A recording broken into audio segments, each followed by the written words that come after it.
Ang gagawin ko po ngayon ay ipapakita ko sa inyo kung paano po magdibon ng buong isda at magluto ng grilled salmon with saffron sauce. Ang gagawin po natin, itong salmon na to, ididibon natin yan. I-fillet natin. Itong gulay na to, gagawin nating ragu, yung panlagay natin sa ilalim. Ito po yung ating gagamitin sa pang-marinate ng ating salmon. Meron tayong liapirins, Maggi seasoning, paminta na buo, paminta na durog, asin, chili powder, paprika, fresh lemon, at ang ating parsley. I-sprinkle natin sa ibabaw. At yung ating salmon, tinanggalan ko na ng laman loob niya. Mamaya, kakaliskisan lang natin at tatanggalin natin ang palikpik. Tsaka natin ididibon. Papakita ko sa inyo kung paano ako magdibon ng buong isda. Pero pwede rin natin itong putulin lang, i-grill. Bibigyan ko lang po kayo ng idea kung paano mag-fillet ng buong isda. Kain muna natin ang ating gulay na kung tawagin nila to ay ragu. Ito yung nilalagay sa ilalim ng isda bago natin to serve. Itong gulay na to ay nagsisilbing garnish din sa ating plato. Ang ating ragu ay julienne po. Igigisa natin. Tsaka lagyan natin ng onion leeks. Hiwain natin ng manipis. Kaya natin pag-iwalay-walayin. At ang ating red bell pepper, julienne din.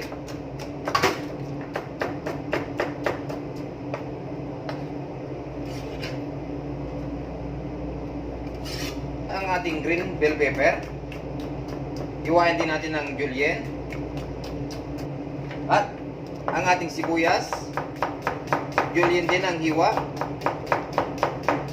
Tsaka muna natin to itatabi. At asikasuhin natin ang ating fillet salmon. Ipipilay natin. Ito yung ating salmon. Tsaka natin kakaliskisan. Tatanggalin din natin yung balat. Pag ito dinibon natin. Meron po kayong idea kung paano mag-fillet ng isda.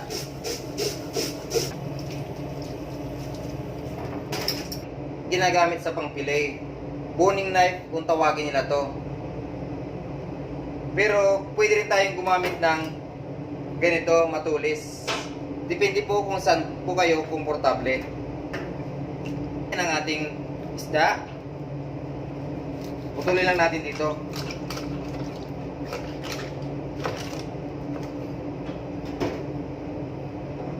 Bibigyan ko kayo ng isang iwa para testingin natin sa pang-grill natin.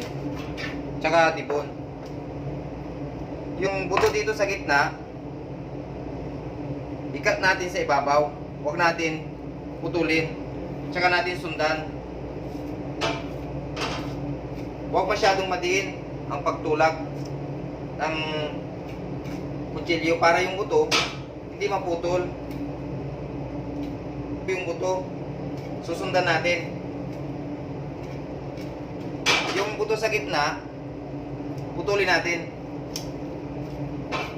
May maliit na buto yan. Pero yung pinakamalaki, yun ang susundan natin. Ito siya. Ganito lang ang pag-dibon.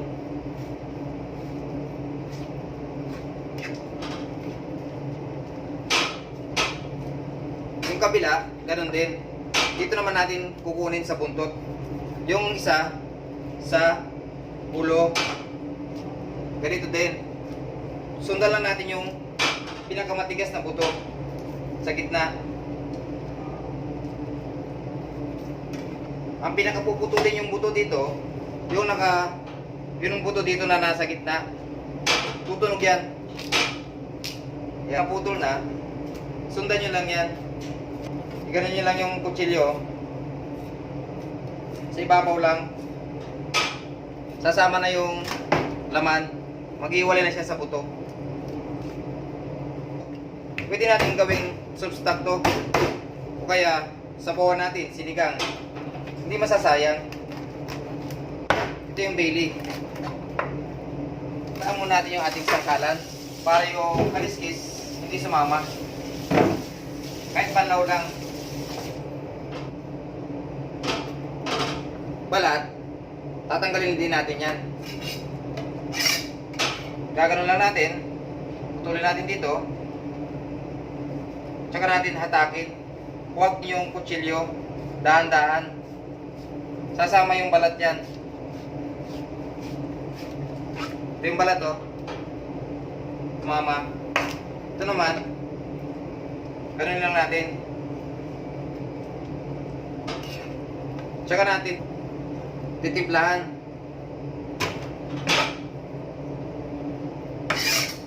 Yung isa, pinutol natin dito. Ito naman, dito na natin kukunin. Para kung saan kayo papadali. Tsaka dahan-dahan nating i-abante ang ating kutsilyo. Tsaka natin hatakin to. Ganyan, oh. Natanggal na po yung balat at natanggal na rin yung buto. Ito yung ating isang porsyon. Tsaka natin to hiwain. Gagano natin. May sinusunod po kayong grams. May sinusunod kayong laki. Pwede ring lakihan, pwede ring liitan. Tsaka natin to i-grill. Dahan-dahan lang yung pagtulak, paabante. Huwag yung hatakin yung buntot na pwersahan. Alalay lang pareho. Alalay yung abante ng kutsilyo at alalay yung paghila ng balat. Pagsamasamahin natin dito sa isang bowl ang ating dry ingredients. Yung liquid, ipatak lang natin sa ibabaw. Tsaka yung na gagawin natin, ganoon lang natin.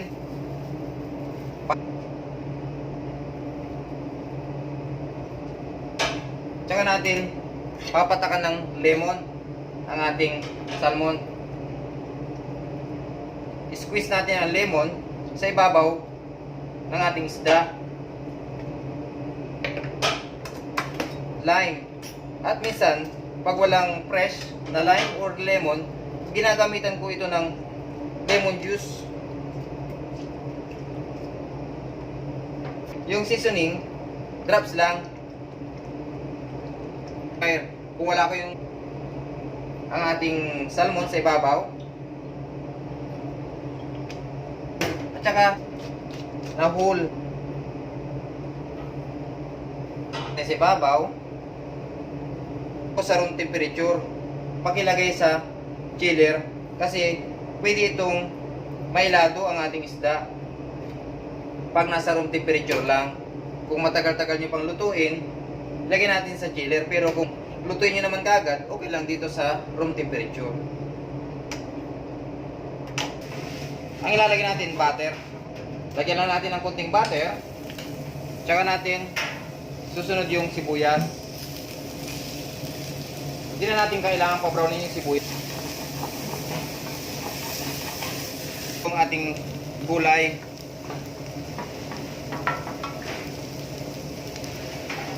Ito yung ating natirang seasoning sa pinag-seasoning ng salmon. Lagyan natin ng konting timpla para magkaroon ng lasa ang ating ragu. Ito ay saffron sauce. Pero kung fresh or dry, ito yung tinatawag na saffron del sauce. Gisa natin ng butter, harina, at yung ating saffron. Isama natin sa gisa ng ating saffron para magkulay. Ito yung tinatawag nilang kasuba. Tubig. Itong ating gulay. Lagyan din natin ng ating seasoning sauce. Na buto, pwede rin natin gawing soup stock yun. Yun yung fish stock kung tawagin nila. Lagyan natin ng whole peppercorn, at sibuyas. Pakukulan natin. Pwede natin gawing sauce. Ng sauce. Ito po yung gamit natin dito ay harina. Tabi natin ang ating at lulutuin natin yung ating salmon. Ating mantika. Olive oil po ang aking ginagamit, pero kung wala kayong olive oil, ordinaryong mantika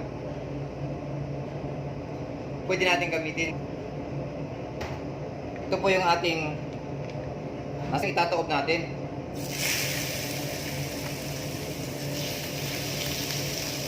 Kasama yung ating buto. Pansin natin yung kalahati medyo luto yan, mag-iiba ang kulay, magdi-discoloration, tsaka natin pwede nang baliktarin. Hayaan mo natin hanggang sa maluto ang ating isda. Kita nyo hindi na siya dumidikit.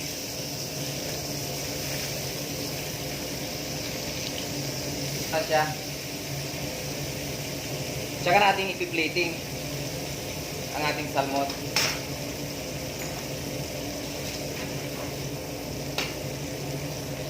Yes, okay na po yung gilid niya. Ganito po ang itsura. Puti na siya. Kahit sa loob yan, luto na po yan. Gagawin natin, ipi-plating na po natin.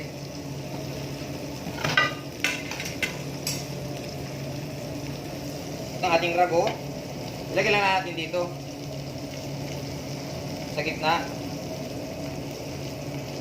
Kunti lang, may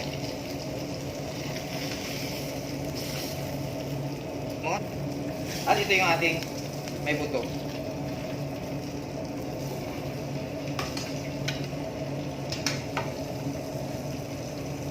Sa gilid. Saka ito naman sa gilid.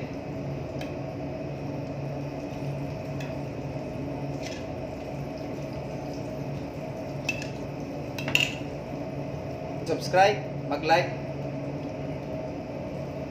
sa aking channel. Maraming salamat po.